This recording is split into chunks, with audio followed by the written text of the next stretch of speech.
So I'm going to briefly summarize a line of activity that the RAN has been engaged in several of the labs.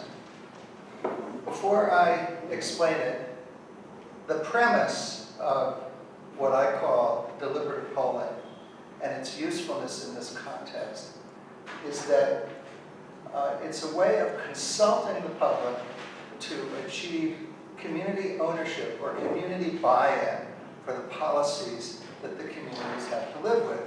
It's a very simple, commonsensical notion.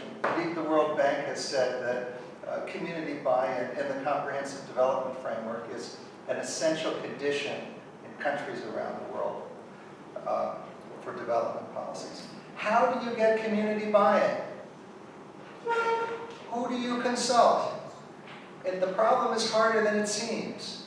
For example, suppose you have open meetings. The open meetings will be dominated by the people who feel strongly. They won't be representative of the rest. You can do the same thing online, and then you have the digital divide, and you'll mostly get the people who feel strongly. If you do key informant interviews, you don't know how representative they are of the rest of the population. If you consult stakeholders, there can be a gap between the stakeholders. All of these things are valuable.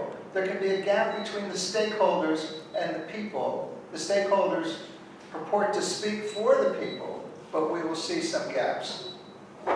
You could do sample surveys, and everything we're going to describe is built upon survey work.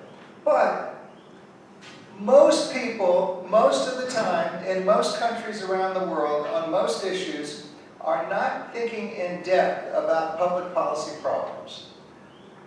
There's a term for this. It's called rational ignorance. If I have one voice in thousands or hundreds of thousands or millions, why should I spend a lot of time developing an informed judgment about what should be done on public issues? I have to survive.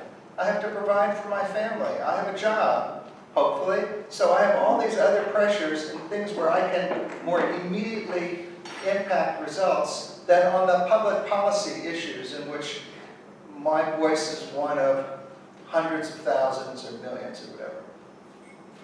So the opinions you get in polls tend not to be informed because people have other things that they have to do.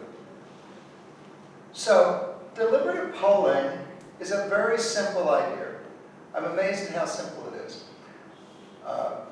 So the first step is we use some of these other methods. We have a stakeholder advisory group. We may do focus groups. We may have various kinds of consultations to come up with an agenda of issues. But then everything is absolutely balanced.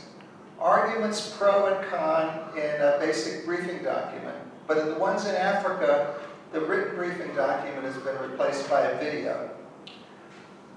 So we have an agenda of issues, no predetermined outcome. We develop a questionnaire, a systematic questionnaire about the policy options and about the reasons people might have for supporting or opposing some of the policy options. But we need policy options that might be ripe for decision. Policy options that pose trade-offs. I call it deliberative polling. The root of the word deliberation is weighing arguments for and against. So these are often hard problems. Okay, then we recruit an initial sample, we give them the survey, and then we bring them to a single place.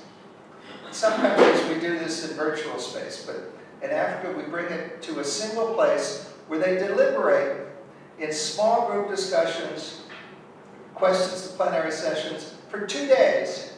And then at the end, they take the same survey as before, and we see the changes of opinion. Very simple. The idea is not what do the members of the public think, but what would they think under the best conditions we can muster for their thinking about the issue and for getting their questions answered. So that's the basic idea of what I'm going to describe. Now,